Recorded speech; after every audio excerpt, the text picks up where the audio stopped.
ఆంధ్రప్రదేశ్ రాష్ట్రంలో కూటమి ప్రభుత్వం అధికారంలోకి వచ్చిన తర్వాత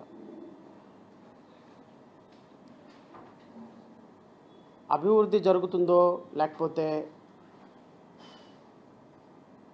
అప్పులు చేస్తున్నారో ఇవన్నీ ఒక అంశాలు.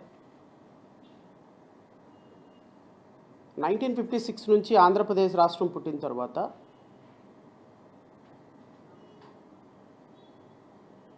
అంటే మాకు అవగాహన ఉన్నంత వరకు, ఇంతకుముందు ఏం జరిగిందో చరిత్ర చెప్తూ ఉంటుంది కదా,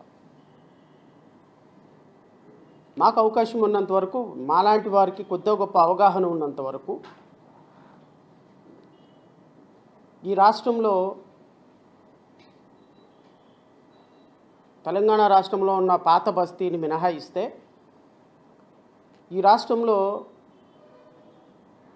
కులాల మధ్య మతాల మధ్య ఘర్షణలు అయితే మిగతా వాటితో పోల్చుకుంటే చాలా తక్కువ. ఇక్కడ క్రిస్టియన్స్ అని, ముస్లిమ్స్ అని, హిందువులని, లేకపోతే రామాలయం అని, లేకపోతే చర్చి అని, లేకపోతే మసీదు అని, ఈ అంశాలు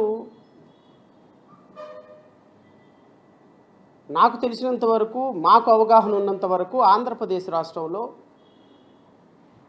అంత పెద్ద ప్రాముఖ్యమైనటువంటి అంశాలు అయితే కాదు. రాజకీయ పార్టీలు ఉన్నాయి.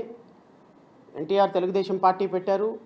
వైఎస్ రాజశేఖర రెడ్డి కాంగ్రెస్ పార్టీలో ముఖ్యమంత్రి అయిన తర్వాత రాజకీయాలు కొద్ది గొప్ప ప్రజలకు అలవాటు అయిన తర్వాత చాలా సందర్భాల్లో ప్రత్యర్థులను అరెస్టు చేసుకున్నారు. ఒక వర్గం వాళ్ళు ఒక వర్గానికి కన్ఫైన్ అయ్యి ఉన్నారు, ఇంకో వర్గం వాళ్ళు ఇంకొక వర్గానికి కన్ఫైన్ అయ్యి ఉన్నారు. ఎవరికి సంబంధించినటువంటి రాజకీయ పార్టీలు వాళ్ళ ఓటింగ్ వాళ్ళకుంది. కానీ ఈ విధమైనటువంటి కులాల మధ్య మతాల మధ్య ఘర్షణలు అనేవి 2024 తర్వాత ఆంధ్రప్రదేశ్ రాష్ట్రంలో ఒక వరీయింగ్ ఫ్యాక్టర్గా మొదలవుతుంది అనేది మాత్రం నేను మీ ద్వారా రాష్ట్ర ప్రజలకు చెప్పాలి.